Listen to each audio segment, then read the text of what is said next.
mother. Does the baby have a choice in this matter? The baby's not in a position to make a choice. But the baby's living human being. My question is who advocates for the baby? The pregnant woman makes the decision. Would you want somebody making a decision for you if they were going to murder you? I wouldn't want somebody else making the decision for me. Would you want to advocate for life for yourself? I do advocate for life. All right, permission to speak. All right. Again, I said this over and over.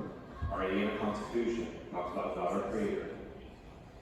Human life begins at conception.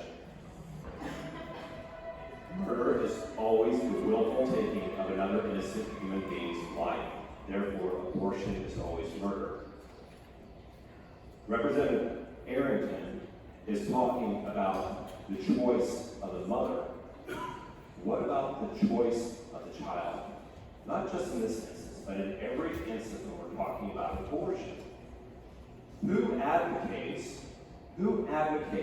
for the baby? The baby has a right. The baby has a right and has, although they don't have a voice, that they can speak from the womb. I believe that everybody in here is glad they're alive. I know that I'm glad that I'm alive. I'm glad that my mother advocated for me and she said, yes, I know that my son would want to live.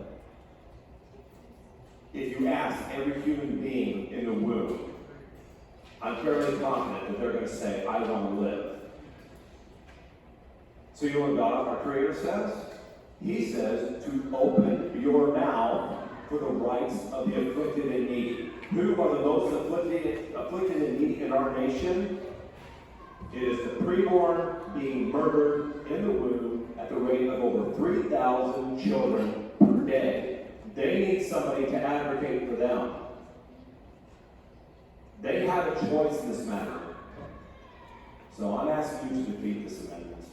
For assertion of the amendment, Chair speaks now. President Park.